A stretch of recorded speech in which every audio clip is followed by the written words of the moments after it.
Without speech, there is no self-reference. Without self-reference, there is no thought. Without collective thinking, there is no apparent individual thinking. And without apparent individual thinking, or there is no individual thinking, without apparent external sources of authority, and there are no external sources of authority or human institutions without speech, so there.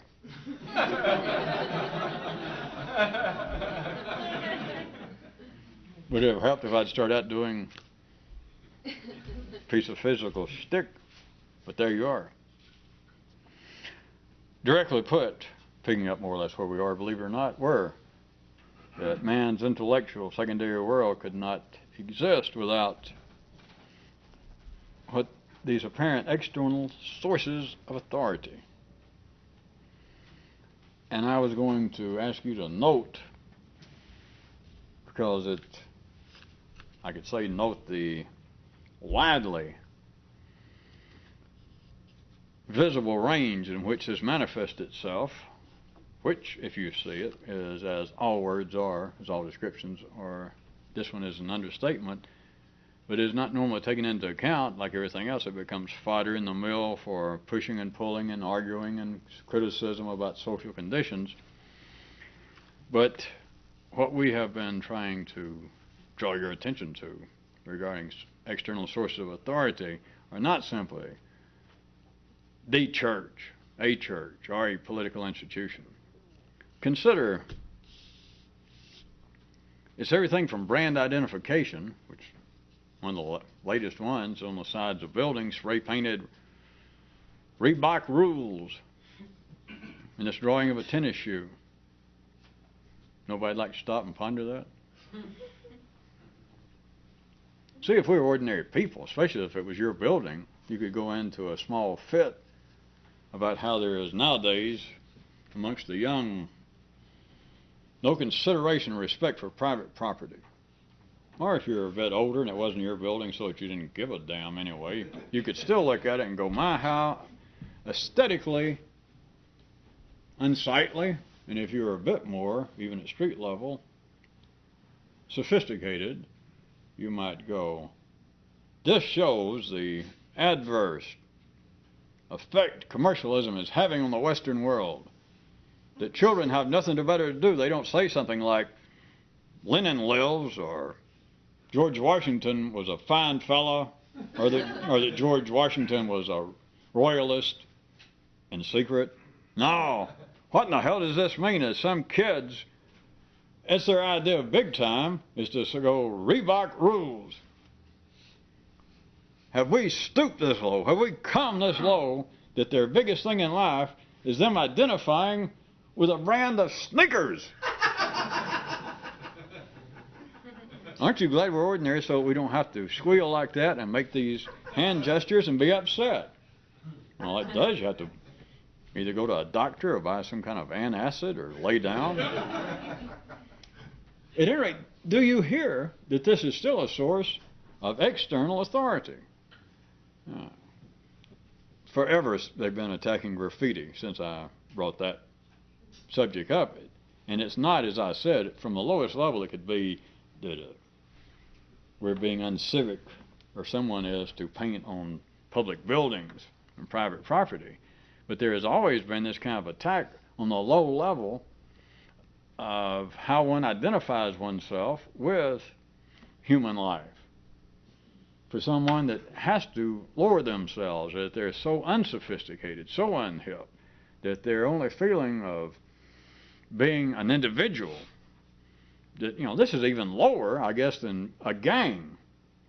For somebody, if they belong to a gang and spray painted, the bloody handkerchiefs rule, you could attack and say, oh boy, that's a terrible thing that the children of this era and this area are so uneducated that they feel as though their only sense of identification, their only sense of individuality is with a gang.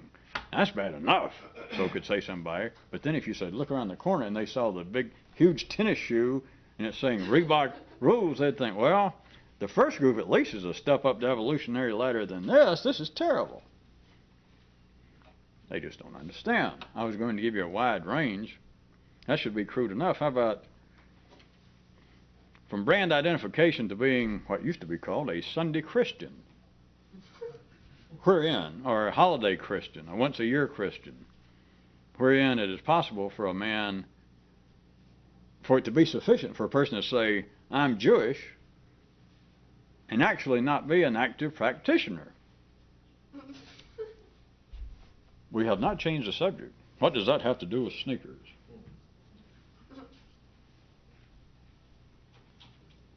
At the ordinary secondary level, for the ordinary mind to be able to think of itself, to be aware of itself, what is just generally referred to as consciousness, to be able to do that, it must have some sort of external model, some schematic, some scale, some chart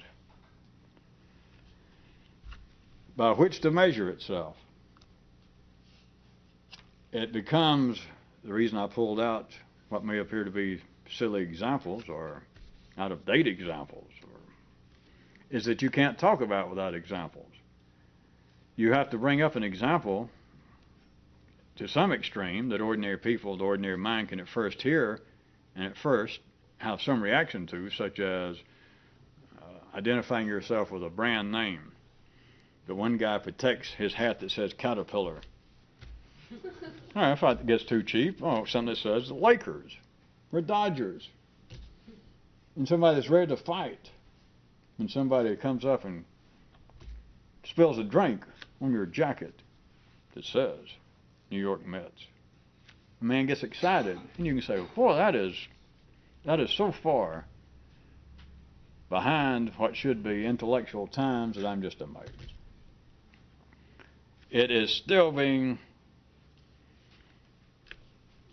used as a source of external authority, and the ordinary mind could not in any way conceive of itself. It would not be possible for a man to be conscious. His mind could not think about itself, which is all consciousness is.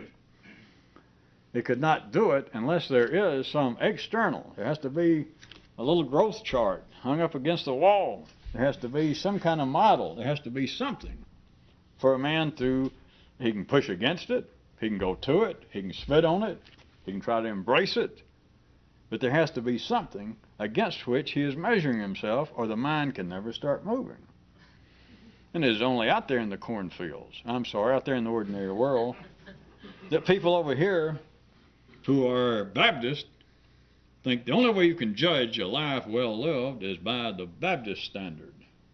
And a person over here says, I must disagree. I think the only way that you can judge yourself is whether you are actually a Scot or not, whether you are a Republican or not, whether you are a sports fan or not. And then there appears to be, and once again, whether you followed it, I attempted to drag out ridiculous, in a sense, juxtapositions, except they're not ridiculous. It's the same thing as the Baptists fighting, or the Protestants fighting the Catholics, or the Azerbaijans fighting the Armenians right now.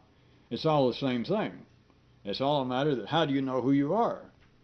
And I'm sure, without any doubt, I don't have to make it up, if you're missing the point, that if we were standing in an area where the one religion was fighting another right now, in Northern Ireland or Lebanon or anywhere, and one person identified themselves as being a conservative Muslim or a Protestant, and you're saying, well, how come everybody else is out throwing rocks and Molotov cocktails or Knox cocktails at the Catholics? Why aren't you?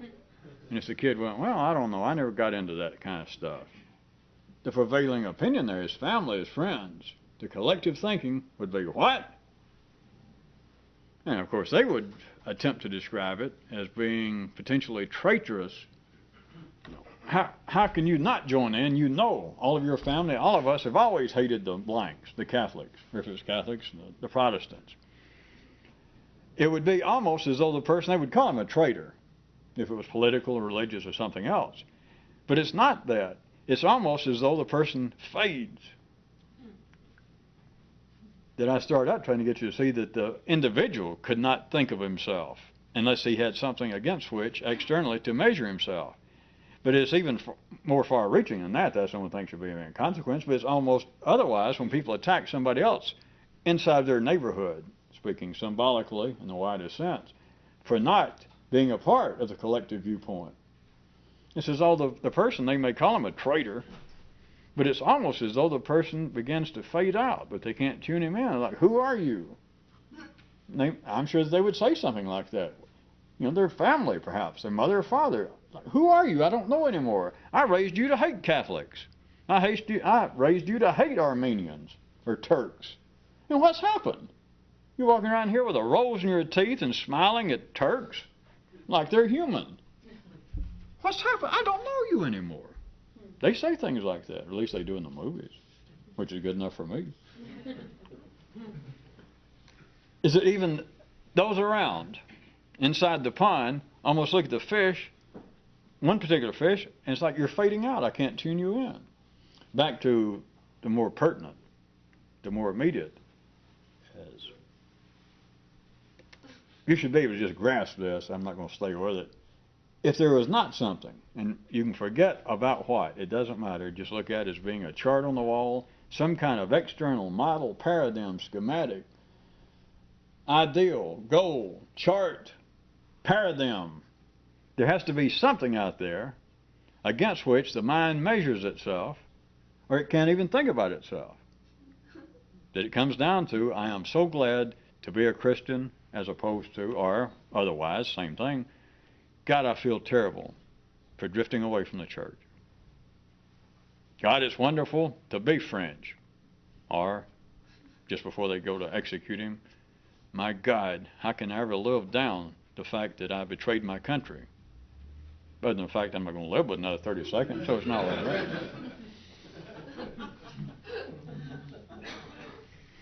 It becomes, if we'd like to beat up on some of the dead philosophies again, or philosophers, it's almost as though we could restate one of those great, what's his names? And it's, quote, my mind is assaulted, therefore I think. You got it. My mind is clobbered, therefore I am. Because in a sense, me saying assault and clobbered is the point of there being an external standard. And I can talk about an institution, I can talk about a chart on the wall that you measure somebody's growth like a kid, and you can say, well, that's passive. It's not passive. You have to expand the symbolism. The symbolism is alive out there. The institutions are alive. The external sources of authority are alive. Well, they're as alive as the individual thought that they create. And so, in a sense, the person is not simply that there's some sort of passive, static external source of authority, such as a church. It's not that there simply is a church or is a philosophy or a community or a standard of morality out there, and that it must be there and just standing there, and then, since you can measure yourself, the mind begins to work. Now we're past that. We're 8 minutes past that. Now consider the thing is active. One more time, it is as active as the individual mind. So it is assaulting.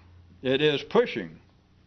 That is, a religion, for instance, if you grew up and you were wired up and you grew up so that some religion had an effect on you, whether you grew up embracing it or as soon as you got old enough to put on long pants, you began to stick out your tongue at it. It doesn't matter, you're still taking it seriously. The thing is, the religion is not just standing there. External sources of authority are not static, passive entities.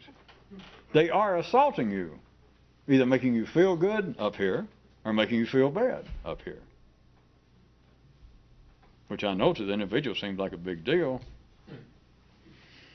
At least it's making you think, which is what this kind of feeling is.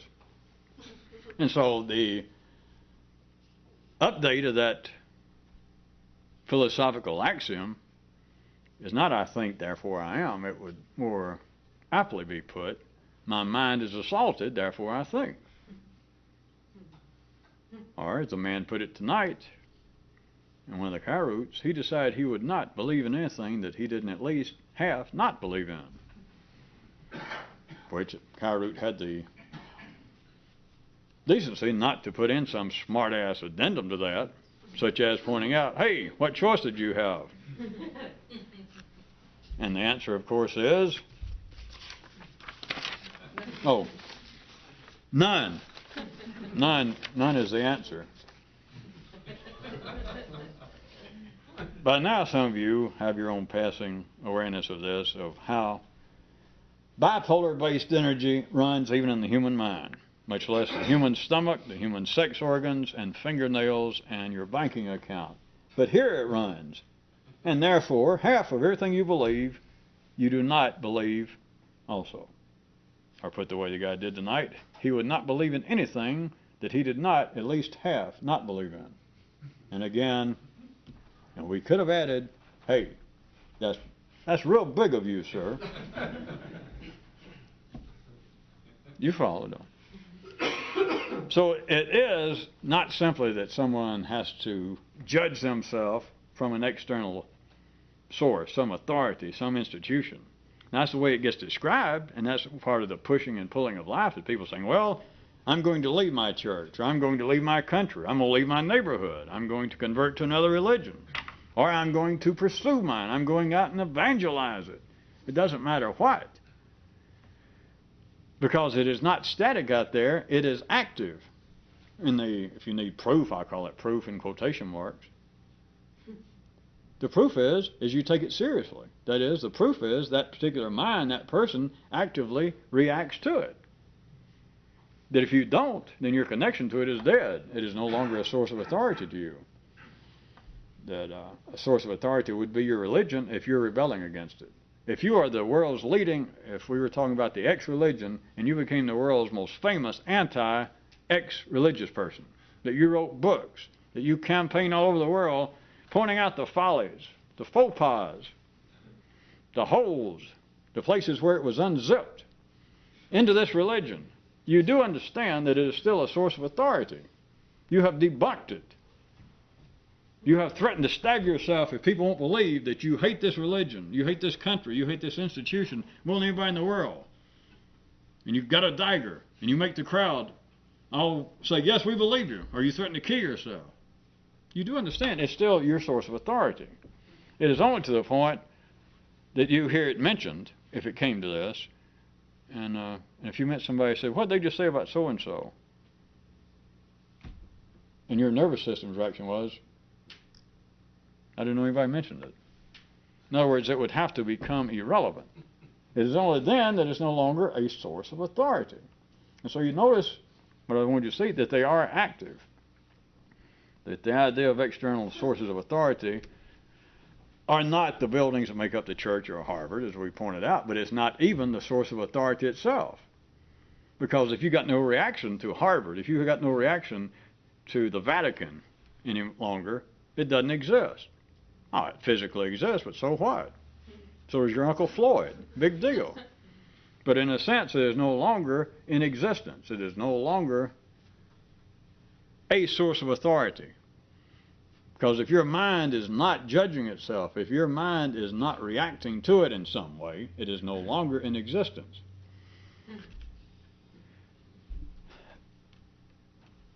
People attempt to change what they think. People attempt to convert. People attempt to further re-educate themselves. It's really beside the point, but if you carry this picture one a little bit further, if you'll notice what it amounts to, because it manifests itself in a way that people are aware of, but it amounts to trying to stagger and stumble from one institution to another. It's what's called change, and one way it manifests itself is if you're sane, saying you generically, then you have a certain kind of less than exhilarating love for a reformed anything. Am I right? I'll assume I am. Who wants to be trapped in an elevator for over 90 minutes with a reformed alcoholic, with a reformed Catholic, with a reformed Jew, with a reformed Republican?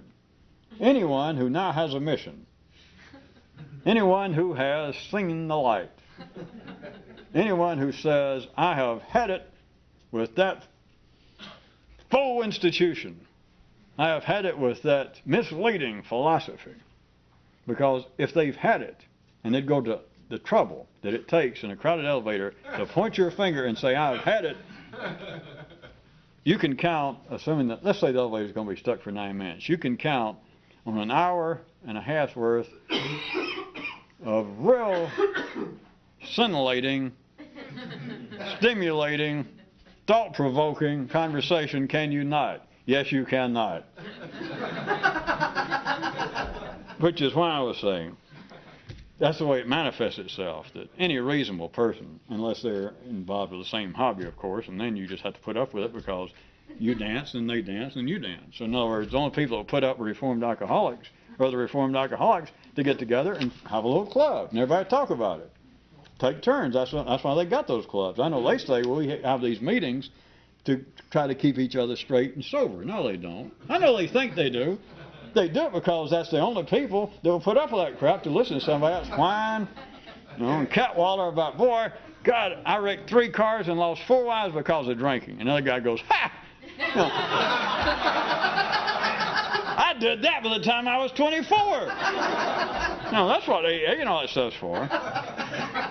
But at any rate, do you understand what appears to be change would be, let's say, a drunk again? Since some people find that they can, shall we say, identify more with that than rebelling against their forefathers' religion. I don't know why, but some of you seem to be that way. That a guy who was a drunk, that was drink and everything involved. I'm not going to worry about in greater picturization, but that's a hobby like everything else. That is an outside source of authority. Not just drink, but what appears to be externally acquired chemicals, things to put in to change the brain, which is, once you get good, without any judgment involved, religion, politics, anything that affects the nervous system is the same thing as a drug. And I'm saying a drug, not to make any sort of questionable or untoward comparison between the two. I don't mean that because I'm using the terms, I didn't make up the term drug, but it is simply an effect if you're reacting to it, if you're pushing on it. It's the same thing as taking a drug. Pot and Christianity, religion, politics, and alcohol, they're all serving a purpose to make the brain have something against which it is measuring itself, against something it is pushing against. So, on that basis, what I was trying to get you to consider, that at one time somebody who is a serious drinker or drug taker, that's a large part of their life, if they reform, they stagger from that being the kind of external authority against which they were judging their thoughts. They stagger from that to being a reformed drinker. That is what normally passes for change. Because the mind cannot simply stop drinking.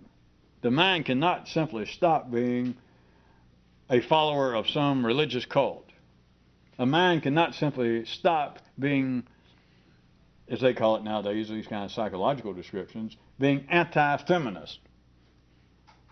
The mind cannot simply stop it. If whatever it's measuring itself against, if it's going to change, what appears to be dramatic change, that I went from being an absolute drunk to being an absolute, unconditional teetotaler. All you have done is staggered, pardon the figure of speech, you have strolled from one source of authority over here, drinking, taking the great distance, which sometimes can amount to damn near a whole step, over to I am a teetotaler. The mind does not simply stop pushing.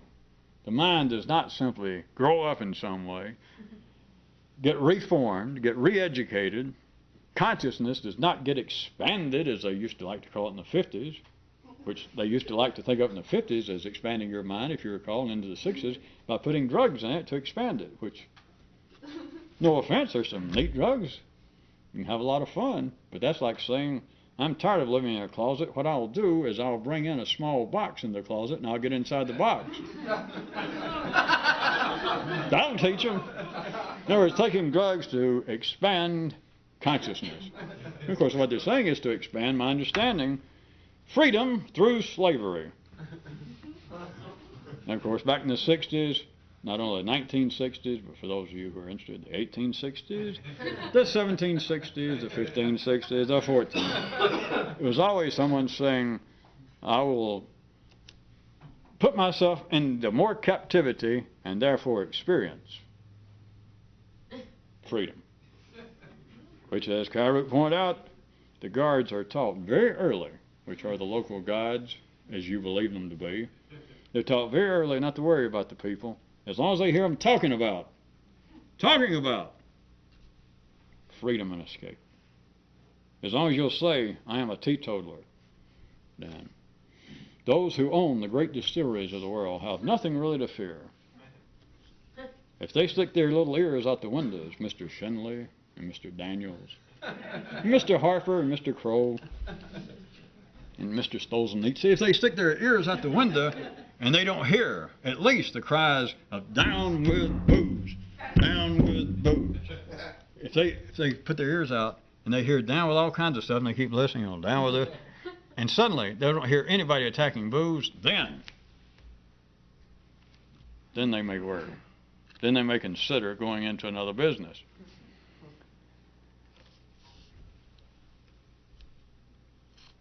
How about back to fairly plain and simple? That all the forms of measurement, all of the external sources of authority, all of the human institutions, being non-physical or being not limited to physical location, buildings, etc., consider that all the external sources of authority must fall within the audible range, that there can be no silent standard. There can be no silent way in which to judge oneself, which would be, if you want to look at it, a more primary, would be almost, if it existed, and enough for us to talk about it, if we could still talk under those conditions, it would be silent physical standards. And as we were mentioning last time, sort of en passant, you could see it in a sense, as one guy pointed out tonight, to a dog, a good move, which may not have made that much sense when you heard it, but it's like what is normally referred to nowadays as body language. It's a good move to a dog, or a wolf, a lion, a person. But a good move to a dog is worth more. Is more important, is more telling, is more revealing, conveys more than a whole set of encyclopedias. Forget the cost. So at that level, there would be some sort of silent standard, and you can see it. You can see it, obviously, in dogs, as my Kyroots picked that out. You can see that a move to a dog, there is a silent standard. A wolf walks into a strange pack over to a new area, a new group of other wolves, and when he walks in, there is a standard by which to judge himself. He knows immediately. That's, I mean, he's a fairly sane, middle of the bell curve wolf. He knows about where he stands in the badass order. I'm sorry, the pecking order, I think they call it in genteel colleges and universities. But he knows there's a physical standard. He knows how to judge his behavior. And there is that sort of thing going on with humans. But it is not sufficient. To give you a brand new classic understatement, it is not sufficient. The external standards must be within the audible range. Thus, another one I think got overlooked tonight, the incommunicative have no conscience. So that was too big a mouthful. The silent, but it had to be the real silent. The deaf and dumb, as they're known in the University or Hospital of Mississippi, those that can't communicate have no conscience. There is no standard unless it is verbal. There is no external source of authority that has the necessary pertinence to a man, in the true sense of the word now, unless it is audible. You can get someone physical, you can make someone submit by beating them, by getting down to what would be a nonverbal level, but it's irrelevant. It's got nothing to do with modern life. It's got nothing to do with life, actually. being expansive and on the move in man.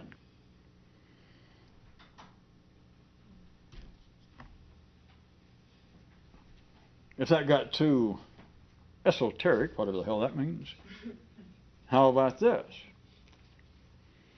I mean, we've gone far enough from psychology to philosophy. I guess there's no need to, I hate to be pretentious, but we can move upward.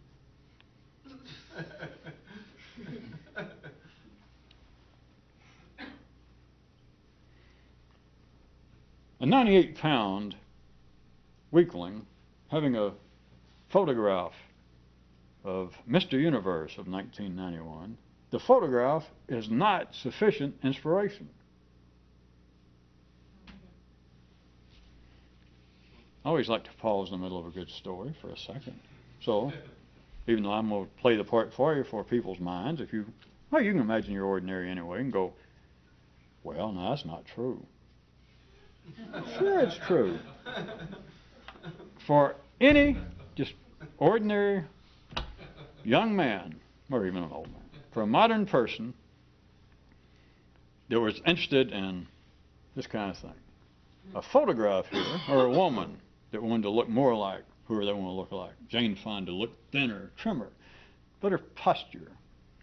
A photograph is not sufficient inspiration, regardless of what you almost wanted to think before I stepped in, pulled you out of traffic just in the nick of nick. Should I just leave it? How about a real long pause? Maybe wait a week. Because you'd think, wouldn't you, if you're ordinary? Sure you would. Because you can go, if you're ordinary, you could think, well, God almighty, how wrong can you finally be? Because if you're down to a physical level, we're not talking about a person who wants to be a genius, somebody wants to be a philosopher, then I would laugh. I would scoff. If you say, well, the person wanted to become a huge, impressive thinker, and so they found an engraving of Kant.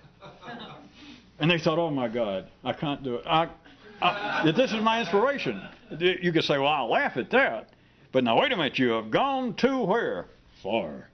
Because if we're down to a non-intellectual level, if we're down to close to the primary and the physical of this, what more would be inspiring than a photograph? In fact, maybe not this, but a huge one. Arnold Schwarzenegger or whoever is Mr. America now, doing this, that there is the external source by which to judge oneself, to gauge it. Jesus, how wrong can you be? You know, just stop. No, all right. Listen, you got to listen quick because we need a new word for obvious, because I can say what's so obvious that you're going to go, you know, that something got, you feel like something, just a fly got on yours. Even that which would appear to be almost entirely a physical, primary, non-verbal area, that is, I want to look like this. And for you to say that a photograph, a visual representation of that which I want to be is not sufficient inspiration, not only is it not sufficient, it doesn't even happen that way.